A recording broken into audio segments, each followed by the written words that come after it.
muchísimas gracias por estar acompañándonos en esta mañana que estamos pues tan contentos realmente de tener con nosotros a Frigga Haug, doctora, profesora en la Universidad de Hamburgo, y que en esta ocasión nos acompaña plenamente a darnos una charla sobre un tema realmente importante, y ahora daremos cuenta de eso. Pero antes les quiero decir que, bueno, Frigga ha sido profesora invitada en un gran número de universidades, sobre todo europeas, y que es parte de la presidencia del Instituto Berlinés de Teoría Crítica. Frigga también es coeditora de la revista alemana Argument y corredactora del Diccionario Histórico Crítico de Marxismo, de lo que vamos a hablar en nuestra segunda parte de la sesión de hoy. Y ha sido la editora de un diccionario crítico de feminismo. Aquí lo tenemos, ¿verdad, Frigga? Por desgracia todavía nada más en alemán. Pero tenemos el gusto de tener ya una traducción de este libro, Rosa Luxemburgo y el arte de la política, que han sacado en España y que esperamos que ojalá tengamos acceso en México pronto. Bueno, Frigga es autora de muchos libros y muchos ensayos. Las líneas de trabajo son muy interesantes en Frigga, porque además, desde luego, de su eje conductor, que sería el feminismo y el marxismo, ha trabajado temas sobre el proceso de aprendizaje. ¿Será un primer libro sobre los temas del trabajo, de los cambios en el trabajo? En fin, que sus líneas de investigación son varias y al mismo tiempo muy encontradas a partir de este eje de la problemática de la mujer y el trabajo, que son elementos fundamentales en el pensamiento crítico, particularmente el marxismo. En esta ocasión hemos invitado a Frigga, con motivo, entre otras cosas, de este libro, a hablarnos sobre Rosa Luxemburgo y el tema de la mujer y la política. Es un tema que no deja de ser actual. Comentábamos antes de comenzar cómo estos años de crisis, de dificultades del pensamiento más avanzado en general y en particular del pensamiento marxista, una de las problemáticas que se nos plantearon fue la escisión entre el feminismo y el pensamiento marxista, cuando siempre había sido un gran y virtuoso encuentro.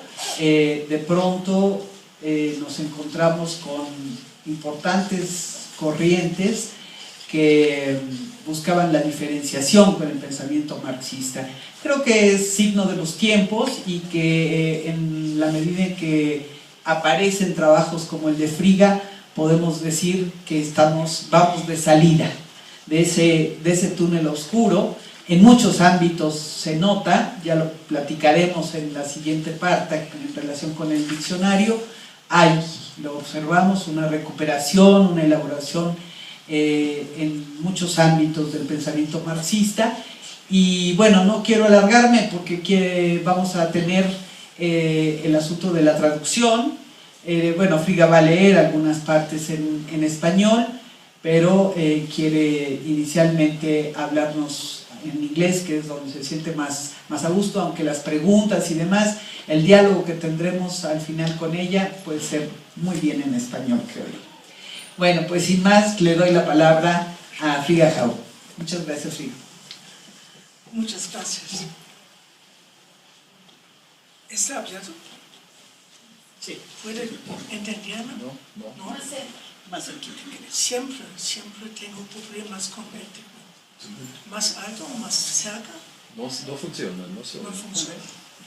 Ah, sí funciona. Sí. Entonces más voz. Ahora, ¿mejor?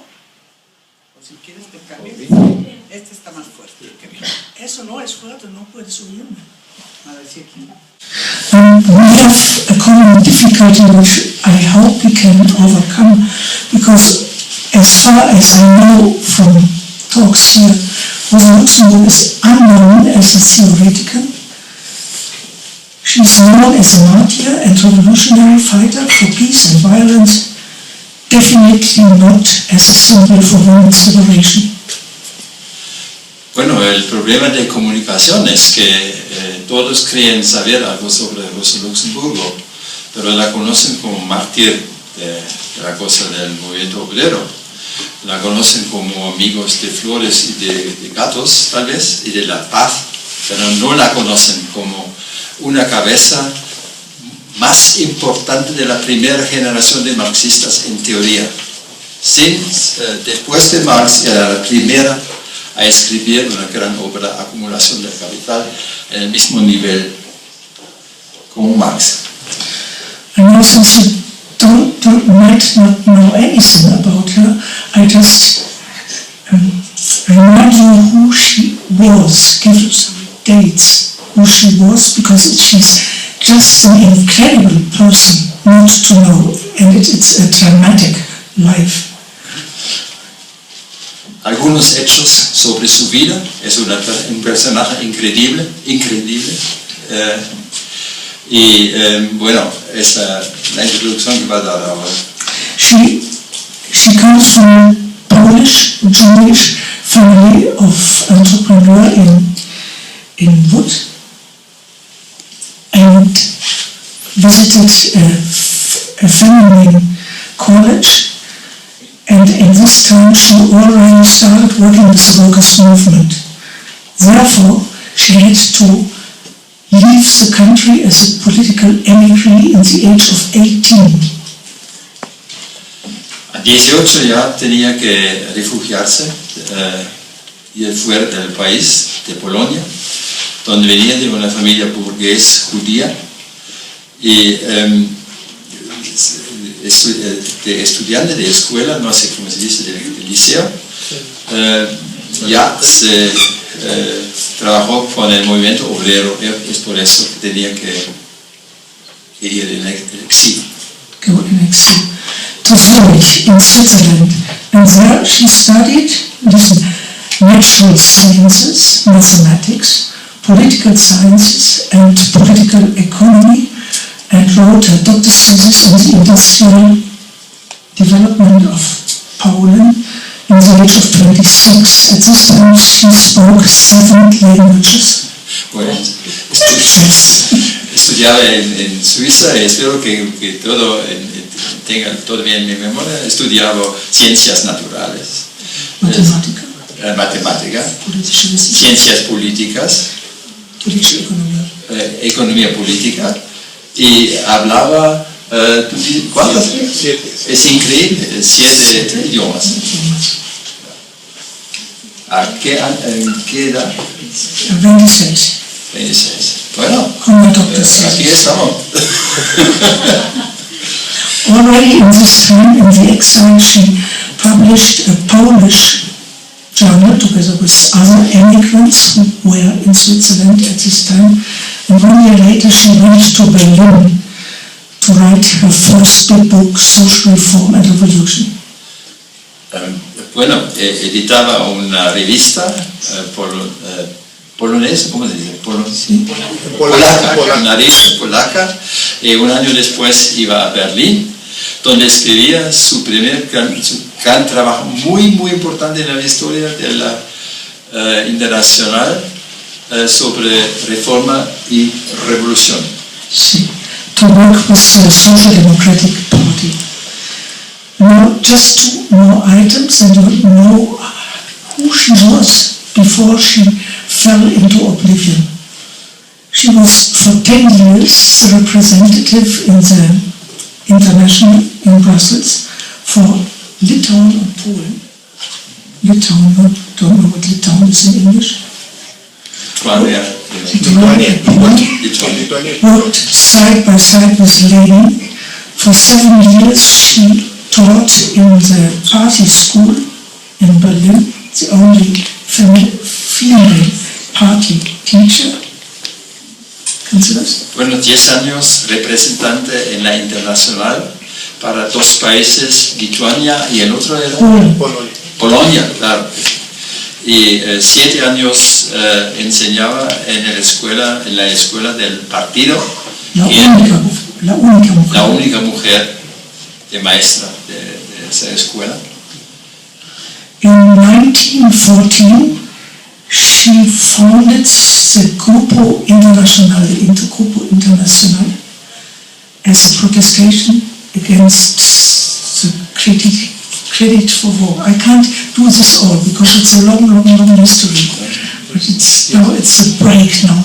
In 1914, the Social Democrats had allowed for the credits for the war, and she separated together with 6 others and founded the Group Internacional.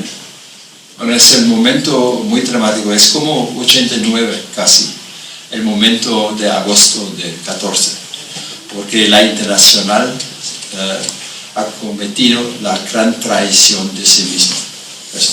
En ese momento ella fundaba ese grupo internacional que después el movimiento de Zimmerwald en 16 va a reorganizar una futura nueva internacional. Eso es... Después Spartacus viene de eso y después la Communist Party. La fundación del Partido Comunista después. Y su gran trabajo, mientras tanto, es die Krise der Sozialdemokratie. Die Krise der Sozialdemokratie. La crisis de la socialdemocracia. Un libro, un trabajo importantísimo. Es me faltan ahora las palabras. No solo animales, una arte y paz, ¿no? You see, Voss is going to do this lecture together with me. He's enthusiastic already. In 18 and 19, she was in prison because she agitated against the war. And then she was dismissed, and then she was murdered. She was dismissed in November, in the beginning of the November upheaval, and she was murdered on the 15th of January 19. The murderer was set free as innocent, and he had the obligation by the government. So this is the preface. Bueno, estaba en la prisión varias veces. También en el momento de la Revolución Rusa escribía un trabajo muy importante de crítica simpatizante con la revolución de Lenin. Al mismo tiempo muy simpatizante y muy crítico y muy pronóstico. Si la lees, crees leer lo que pasó 50 años más tarde. Y cuando estaba en libertad, estaba en el proceso de fundación del Partido Comunista Alemán, la mataron oficiales del ejército y no fueron procesados. Y además, lo que Frigano ha dicho, en la República Federal, en los años creo 60 o 70, uno de los que la mataron recibió una medalla grande del Estado. This story is really long. We could go on and have all the story, but it's only the preface to our situation now with Rosa Luxemburg, which is my topic. Eso era el prefacio. Her books have been printed in the 1920s, just beginning, 2-3 of her books, but after Lenin's death there was a ring of silence around her. Nobody printed her books, and sorry to say that in the German Republic, Deutsche Demokratische Republik, her books were not printed either. For 60 years there was no book from Rosa Luxemburg. Only from the 1970s on they started publishing. Ganz kurz. Bueno, es un poco más a lo crítico, lo que dices, creo. Las primeras publicaciones después su muerte en los años 20, cuando todavía era una figura muy positiva para el Partido Comunista, emblemática, y Lenin, que sabía que era criticado para ella, era ávido de leer sus trabajos. Promotor, ¿ya? ¿Sí? Y después de la muerte de Lenin, y cuando Stalin estaba en auge, un silencio. Y el luxemburguismo era un juicio fatal para una persona. Si era luxemburguista, en los años 70, la RDA, la Alemania comunista, empezó a editar sus escritos completos casi, los escritos en alemán. Y ahora en los últimos años los escritos en Polonia fueron traducidos. Slate history, no? Yeah. The only thing which remained was Rosa Luxemburg in the workers' movement, no? What remained when I came into politics was Rosa Luxemburg hasn't anything to say theoretically. She's just nobody. And she is a romanticist of the masses. She super elevates the masses. Only those two ideas remained in the workers' movement. Cuando Frigga entró en el mundo político del movimiento obrero, la imagen de Rosa era más o menos una romántica de la revolución, con ilusiones sobre las masas, que teóricamente no tenía nada que decir. Y si tú me permites, voy a completar, hasta compañeros que yo respeto mucho pensaban que teóricamente era una teorista de Zusammenbruch, de breakdown. Collapse. ¿Cómo? El derrumbe del capitalismo, es decir, que nosotros esperamos que venga ese derrumbe, no hacemos nada, ¿no? Pero que es ridículo, ¿no? Now, all this, we really could go on for the whole day, but now, all this changed in the 80s, because this was the time when Euro-communism came to the stage. Peter Weiss wrote his enormous trilogy on the workers' movement, and in this, the line of Luxemburg and Gramsci. So this was the time where another form of politics, another Marxism, and now with feminist question could come to the surface. Eso cambió en los años 80 y creo que en México había el mismo momento que cambió mucho, por ejemplo, en la vida de Adolfo Sánchez Vázquez. Que toda esa imagen fue sustituida por otra, una influencia muy grande en Alemania entre los intelectuales. Es la obra de Peter Weiss, no sé si está traducida, La estética de la resistencia, en forma de novela en 3 volúmenes. Es el mejor libro que yo conozca de la historia del movimiento obrero alemán y también mundial y de las grandes tragedias. Libro de importancia enorme. Y aquí es él en sus cuadernos, notas, acompañante la escritura de esa novela, acuña, ¿cómo se dice? La línea Luxemburgo-Gramsci como alternativa, como un posible socialismo, marxismo futuro. Eso. La línea Luxemburgo-Gramsci. Eso es el momento para las preguntas feministas.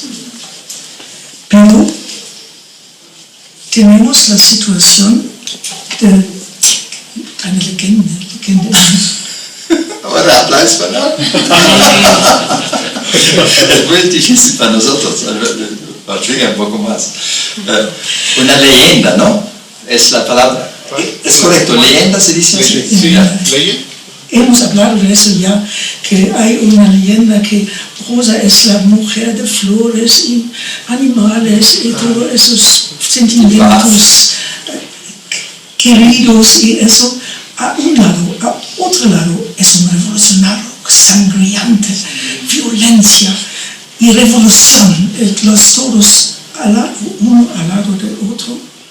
Pero up from 1980 on, I switched to English, from 1980 on, there were lots and lots of congresses and texts, more than 150 books on Rosa Luxemburg. You couldn't come through, and all of a sudden, her name was connected with hope, with possibilities of an alternative socialism after this graveyard which we're used to.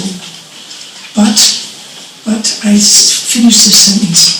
But all this was without discussing her work, without working with her ideas, just from outside.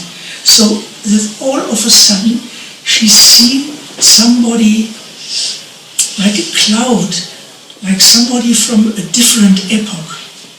Nobody for us. Bueno, en los 80, y creo es paralelo en México también, en los socialistas, creo, en todo el mundo, cuando realizamos más o menos conscientemente que la revolución soviética había perdido su vida ya. Y en ese momento, ¿cómo continuar? En ese momento la Luxemburg, como el Gramsci, suben. Esos son de gran importancia. En pocos años, 150 libros sobre la Rosa y la figura de la esperanza, pero no había ninguna discusión sobre su obra teórica y sobre la relevancia práctica de esa obra hoy. Sí. Todo de fuera como fuera una figura de leyenda muy lejos. Sí, es eso. And this was what I wanted to change with my book. Eso quería cambiar, esa situación, romper ese falso mito. Ahora leo en español y tú protestas si es imposible. Rosa Luxemburg no había jugado ningún papel en mi propia socialización política en los años previos al movimiento estudiantil ni durante él. Era un momento en el que justo habíamos empezado a descubrir por nosotras mismas los clásicos del marxismo, como mujeres llegando hasta August Bebel y su obra La mujer y el socialismo, en un movimiento que crecía tan rápido como el movimiento de las mujeres. El alejamiento de aquel marxismo resentimente encontrado fue tan vehemente que nuestros intentos políticos se aferraron a los clásicos habituales. Bebel, Engels, el origen de la familia, la propiedad privada y el Estado y un poco de Clara Zetkin que nos ha aburrido. La cuestión de si la mujer Rosa Luxemburg podía contribuir en algo a un feminismo socialista nos habría rebasado en cualquier caso. Como socialista que sabíamos que desde el punto de vista teórico no había hecho gran cosa, que sobrevaloraba las masas y infravaloraba el partido. Como feministas sabíamos que no había hecho nada para las mujeres. Su fama era mala y nosotros teníamos ya demasiado que leer y trabajar. Con lo que nos ahorramos los 11 volúmenes de sus escritos completos en alemán, discursos y cartas. Es prefacio otra vez. Y ahora la pregunta, ¿qué podemos aprender de Rosa Luxemburg sobre la cuestión de una política de intervención de las mujeres y para ellas. En 1992 escribió en el Leipziger Volkszeitung: la emancipación política de las mujeres tendría que hacer soplar una fuerte oleada de viento fresco, incluso en la vida política y espiritual de la socialdemocracia, que eliminará el hedor de la hipócrita vida familiar actual, que de modo inequívoco permea incluso a los miembros de nuestro partido, tanto trabajadores como dirigentes. En aquella época se trataba ante todo del derecho de las mujeres al sufragio. Hoy peleamos por las cuotas, aunque también seguimos haciéndolo por ahuyentar el mismo hedor que de modo inequívoco impregna a los representantes masculinos de los partidos y que, envolviéndola en una niebla de prejuicios personales, burocratiza la política hasta tal punto que toda orientación combativa ha desaparecido. Si las mujeres ocuparan los parlamentos, las cúpulas de los partidos, las direcciones sindicales o cualesquiera otros espacios públicos de la sociedad, ¿sería posible otra política? Al menos esta es nuestra esperanza. A pesar de todas las imperfecciones de nuestro sexo, una política más cercana de las necesidades de las personas, menos tecnocrática, despiadada, derrochadora y belicista. Detrás de estas nociones no se oculta la idea de que las mujeres sean por naturaleza seres de buen corazón, tiernos, amistosos y pacíficos, al contrario que el otro sexo, sino que nuestra esperanza sobre la dimensión femenina en la política procede de nuestro análisis de la división sexual de trabajo. Esta consiste en el fondo en la separación capitalista entre un ámbito de actividades que corresponden al trabajo social general, el trabajo asalariado y el trabajo pagado, atribuido en su gran mayoría a los varones, dejando todas las demás actividades a cargo de las mujeres, especialmente el cuidado de los propios seres humanos, sin pagarlos por ello y haciendo que queden protegidas por los varones que traen el dinero a casa. De ahí deriva una posterior división según la cual una comunidad dividida de tal suerte queda regulada por un sector de políticos profesionales que cobran por ello y que es de nuevo un espacio de varones. En ese contexto, nosotros pensábamos que al intervenir en la política oficial, las mujeres no podrían dejar de introducir las experiencias procedentes de los ámbitos concretos de su actividad, con la que harían descender lo político al vivir desde las alturas de los parágrafos y las resoluciones hostiles a este. Es la esperanza. Ahora en 19... sí, estoy en español. 1982. 1982. Apareció en los Estados Unidos el libro de Raya Dunayevskaya, está así, sobre la relación de Luxemburgo con la teoría marxista de la revolución y con la liberación de las mujeres. Aconsejaba a las feministas que estudiaran las cuestiones de organización en Rosa Luxemburg y que vieran la revolución como un proceso en varias etapas, tal como hacía ella, no solo como superación de lo viejo, sino también como construcción de lo nuevo. Para eso se precisa un movimiento multiforme de mujeres y sensibilidad personal para la política.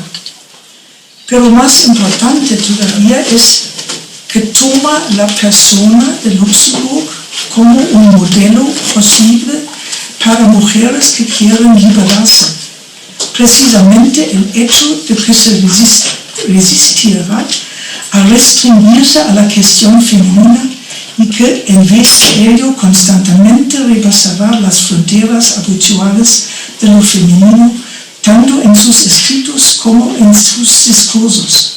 Hace de Luxemburg un modelo para la liberación de la mujer.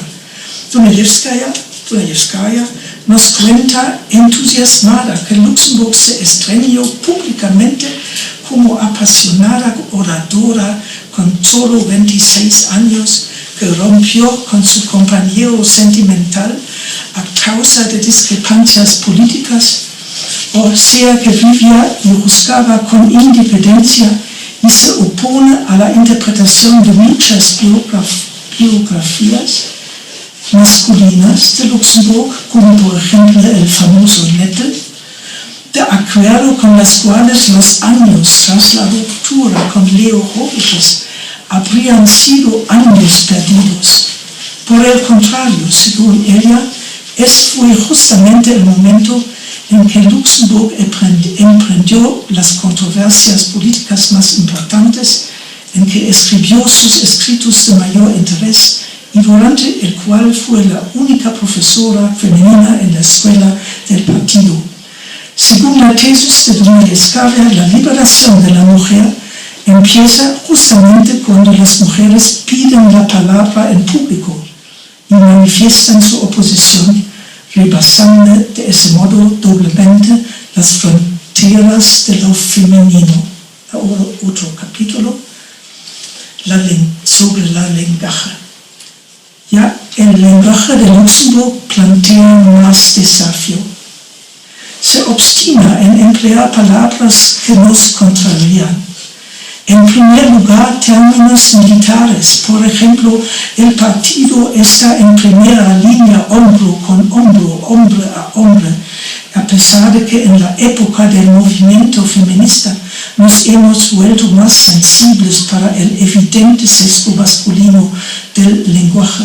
Todavía no sabemos cómo sustituir la metáfora del el señor y el servio. Si como hace Luxemburg se aplica sin condiciones al proletariado diciendo que debe convertirse en señor de su propio destino, en la misma operación se excluye solapadamente a las mujeres, cosa que ocurre también con el lenguaje usado por Marx en el manifiesto comunista. No sé si tú has leído frases como esta: pero la burguesa no solo ha forjado las armas que la darán muerte, también ha engendrado a los hombres que manejarán esas armas, los obreros modernos, los proletarios. Y Rosa Luxemburg es más en esa dirección. Dice que el futuro de la cultura y de la humanidad depende de que el proletariado ponga en la balanza su viril espada de combate con varonil decisión.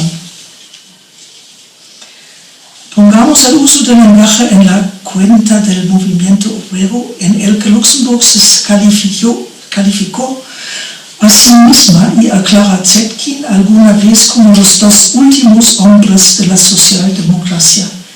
Esa expresión sigue sirviendo para mostrar la conciencia que Luxemburg tenía de sí misma y para poner de relieve simultáneamente la mediocridad del resto del partido de su dirección. Pero aún así sigo estando dividida, pues incluso en esta triste victoria no puede dejar de escuchar que lo masculino se eleva a la medida de lo excelso, del valor y de la decisión, aunque a la vez el hecho de excluir a las varones socialdemócratas del género masculino también puede sonar claramente subversivo. Pero vamos a las mujeres, las proletarias, en tanto que caracteriza a la mujer trabajadora como la más pobre de los pobres, la considera en consecuencia adalid de la clase obrera y al tiempo de todo el género femenino. Ahora es un poco difícil, pero muy importante para mí, estamos acostumbrados a que los discursos a las trabajadoras expliciten al menos su doble explotación, en tanto que trabajadoras y en tanto que amas de casa para incitar su indignación y, si es posible, promover su rebelión combativa. Nada de eso se encuentra en Luxemburgo. En el modo como dibuja la situación de las trabajadoras hay mucho de crítica y mucho de perspectiva. La proletaria no tiene una casa propia. Su casa es el mundo. No tiene una familia propia, sino la del prójimo. No tiene una lengua propia, sino que deambula entre la colorida mezcla lingüística de los pueblos del mundo. El bienestar de las mujeres burguesas es su atadura. La proletaria no las tiene. El hecho de que haya sido arrancada de ellas le permite llegar a la otra orilla. Hasta tal punto la habitación de Luxemburgo se diferencia radicalmente de la habitual. Conjurar la miseria es para ella una fuerza efectiva de liberación. Ni escribe tampoco viceversa, como si a los dominados solo les moviera la fortaleza y una alegría que les empujaría hacia adelante. Muestra cómo en lo que normalmente tomamos por miseria se oculta la esperanza de la liberación. En ese sentido, sus discursos son exigentes porque nos obligan a pensar de otra forma sobre la miseria y por consiguiente a repensar a qué felicidad nos parece digno aspirar en la actualidad. Su negación se orienta hacia un espacio público futuro y por tanto deja atrás nuestra crítica espontánea, mostrando que es una crítica que todavía no se ha atrevido a poner los pies fuera del umbral del hogar privado. Su forma de utilizar la negación está extraña, pero a la vez genera esperanza. Y dado que la esperanza surge de la tristeza por el desarraigo del hecho, precisamente de no estar en casa, su crítica es realmente radical. Muestra que los avances no surgen de un pacífico correr en coro, sino los muestra como son, como rupturas en el presente. La fuerza que de esta forma anima sus discursos prescinde de las dificultades cotidianas si en ellas no ve ningún devenir. Pero de ese modo, las relaciones de género se le escapan sistemáticamente.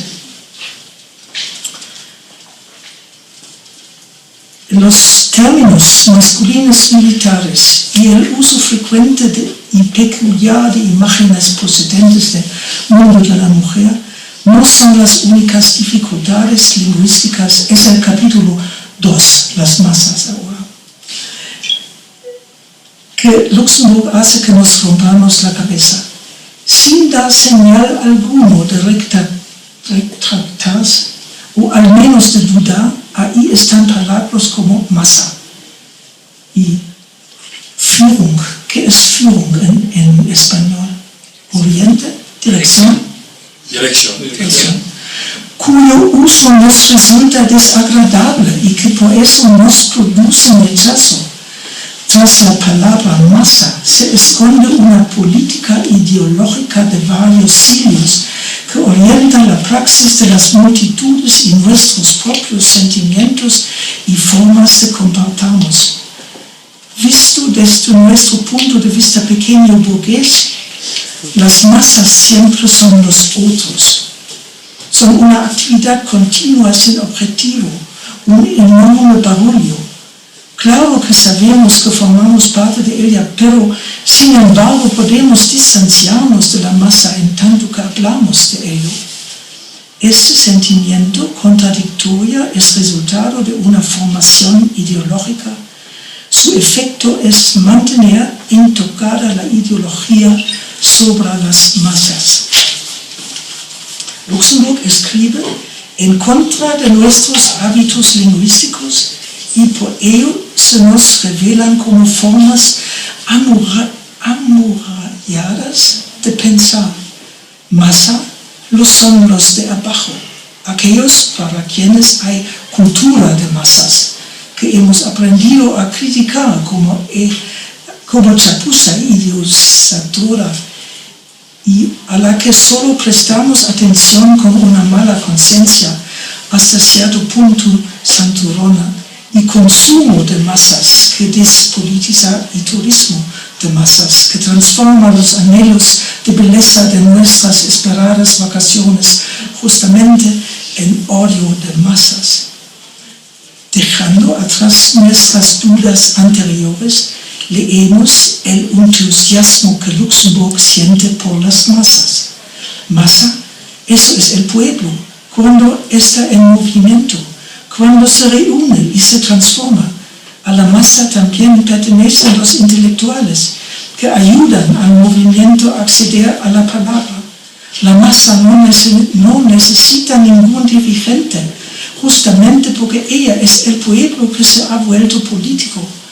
La palabra se ha hecho carne, y en tanto que se refiere al pueblo inmediatamente como algo activo que se abre camino, surgen imágenes de seres humanos en las contestaciones, en las manifestaciones, haciendo huelga, y nos sentimos con la esperanza que se sean muchos y que cada vez sean más. A las imágenes se añaden sonidos y canciones en vez de simple ruido. Nuestro escepticismo frente a las masas ha cambiado de signo como una palabra para una multitud a la que no queríamos pertenecer, y una palabra para la ruina de una alegría que antes era sublime, como por ejemplo en la cultura, antes de que se volviera cultura de masas. Sin otras condiciones nos sentimos a nosotros mismos en tanto como momento de las masas, activos, esperanzados y en movimiento. Las enseñanzas sobre el silencio que idiotiza no son las únicas que nos imparte el modo de hablar de Luxemburg. Otras muchas palabras que sorteamos respetuosamente, protegiéndolas de la reflexión, se ponen en movimiento. Paz, por ejemplo, puede ser una palabra para decir imperialismo y guerra, y no solo como resultado de un simple juego de manos de la burguesa. Las conferencias de paz de los socialistas también se convirtieron en cenáculos de charlatanes que preparan el golpe definitivo contra la paz. Las palabras pierden su rigidez, pero mantienen un significado claro en la esperanza de los pueblos, en la perspectiva socialista, aunque hasta entonces adquieren formas diversas y su significado cambia con el contexto: moral, honor, riqueza, conciencia, protección de los trabajadores, defensa. Da casi lo mismo el ámbito del que las palabras procedan, todas empiezan a bailar salvajemente. Descifrar sus figuras es tarea de los intelectuales socialistas. De esta forma, la obra de Luxemburg es también una escuela de lenguaje, o mejor, una propuesta de cómo hay que utilizar el lenguaje. Escribía igual que Brecht escribirá más tarde en Métis. Sus palabras son como bolas de nieve, duras y sin embargo siempre a punto de deshacerse. móviles por lo que se las puede lanzar, capaces de adoptar formas diversas por lo que se las puede utilizar. El movimiento incesante permanece en nuestras cabezas. Así, por ejemplo, cuando nos asentimos a la fórmula de paz del Consejo de Trabajadores y Soldados, sin anexiones, sin compensaciones, paz basada en la autodeterminación de las naciones. Y rápidamente pasamos a la consideración de que esta fórmula no sigue siendo como era, sino que debido a la situación objetiva y a su lógica, sirve a los intereses del imperialismo de la Entente y el proletariado ruso lucha en el fondo por la paz en general porque tiene la cuerda al pueblo. En la crisis, sus palabras se condensan hasta producir imágenes increíbles. La crisis termina en la práctica con todo uso sin principios de las palabras. La sociedad se muestra como es. El policía en la esquina se convierte en el único representante de la dignidad humana y la carne de cañón almacenada y patrióticamente calentada en agosto y septiembre se pudre en Bélgica, en los bosques, en Masuria, en campos de cadáveres entre cuyos retoños crece poderoso el beneficio. Sus palabras arrastran y sus frases movilizan porque sus conceptos están en movimiento. Su pasión, que ha llevado la militancia política a la formulación teórica, ha inclinado a algunas mujeres a releerla bajo una perspectiva feminista. Es todo en mi libro, ¿verdad? Un pequeño capítulo. A la clara conciencia de las contradicciones en la sociedad capitalista, una figura que resulta fecunda en los escritos de Marx y que no he visto retomado nunca, ni mucho menos con esa fuerza. Marx describe, por ejemplo, la miseria en la fábrica. Este tema ha sido muy repetido e incluso se convirtió en un canon en la sociología industrial.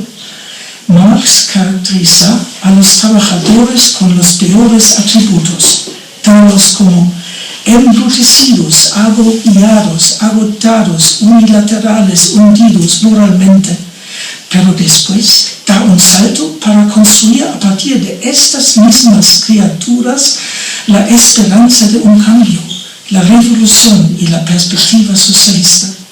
El elemento de unión entre la miseria y la esperanza es una ruptura, una crisis.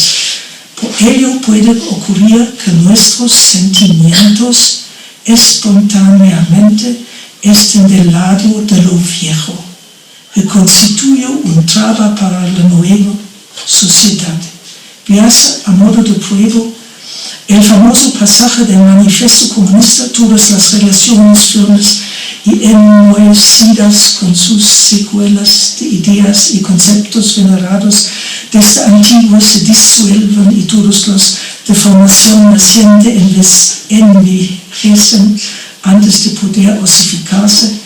Todo lo estamental y estable se evapora, todo lo consagrado se desaquilaza y los seres humanos se ven finalmente obligados a contemplar con ojos despasionados su posición frente a la vida, sus relaciones mutuas.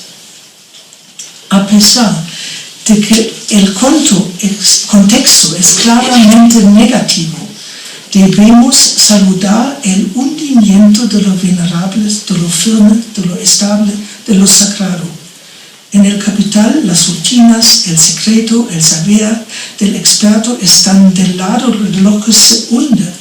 Nuestros sentimientos espontáneos se muevan de modo cuando menos contradictorio en este torbellino. Pero a la política le corresponde también trabajar los sentimientos. Para educarlos hay que conocer científicamente cómo funcionan. No basta la mera razón para estar dispuesto a despedirse de lo sagrado, porque sea ideológico. Lo que no implica que puedo hacerse sin crítica racional. En las experiencias mismas en las que se asienta un determinado sentimiento, hay que movilizar otras experiencias de signo contrario que posibiliten que la despedida se convierta en liberación. Now, summary de eso. Comprobemos ahora cómo Luxemburgo hace política en la crisis, cómo a fin de cuentas aprovecha en su agitación los momentos de crisis para dar pasos adelante frente a lo que hay. Eso hace que por de pronto su argumentación se oponga a primera vista a mucho de lo que espontáneamente consideramos bueno y adecuado. Por ejemplo, antes veíamos que frente al hogar colocar al mundo, ahora cuando todo se tambalea y por ello puede ser presa de cualquier, etc. Y de esa forma impide una crítica que ve en las mujeres y en los seres humanos en general a meras víctimas. Muestra quién está avanzando, con qué fuerza y hacia dónde. El camino se interna en el mundo, no lleva de vuelta a casa. Justamente por eso es importante tener una imagen clara y nítida del mundo, porque es nuestro posible hogar, es en él donde hay que encontrar la perspectiva. Si la contraponemos a la suya, nuestra propia crítica social espontánea es solo negativa. Nos anima a escapar de esa sociedad. No encontramos puntos de apoyo con el propio desarrollo social, a partir de los cuales pudieran iniciarse transformaciones literatas. A diferencia de ello, Luxemburgo pone de relieve que aquellos elementos socialistas en el capitalismo, elementos que hay que elaborar y con los que hacer política, los individuos no los experimentamos tan fácilmente como positivos. Eso hace que la lucha por el socialismo sea también una lucha penosa y difícil, porque implica también una lucha en cada individuo. La política que se hace contra la espontánea inclinación de cada uno y que con ellos se hace para ellos, es contradictoria en sí misma y por eso debe ser necesariamente una política científica. Cada paso va acompañado de análisis. La conexión con la lógica marxiana de la crisis y rupturas y por tanto la necesidad incondicional de tomar en cuenta las experiencias contradictorias de cada individuo y la búsqueda de la esperanza en la miseria, constituye el pathos específico luxemburgiano. En cualquier caso, esta política experiencial que traduce lo cotidiano en política, que transforma las exigencias de mantenerlo dado en voluntad de cambio, es totalmente imprescindible para una política de las mujeres. En este momento, okay, hemos spent a long time for the beginning, es una ruptura porque ahora quería decir cómo lo haces en el modo de línea Luxemburg-Gramsci, con la experiencia, con las tesis sobre Feuerbach y cómo hacer esa política científicamente. Es el capítulo que viene, pero ahora no podemos hacerlo y abrimos para la discusión. Y tú puedes leerlo, es es muy intensa. El capítulo sobre la crisis y cómo hacer política contra los que sienten espontáneamente y con ellos y contra ellos. ¿Qué experiencia, qué modelo de científico tiene y por qué es tan importante para las mujeres y pues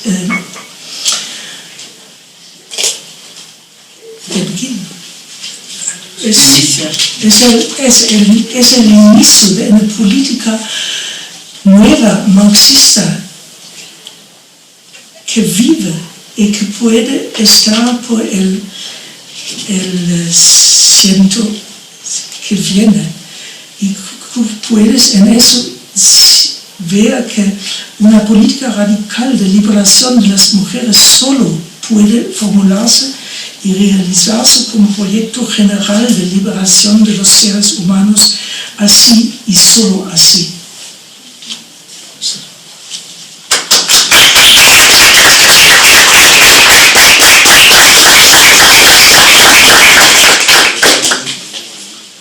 Muchísimas gracias, Frida. Creo que ha sido una excelente exposición del trabajo que has realizado sobre Rosa Luxemburgo y que efectivamente creo que tenemos por delante su recuperación.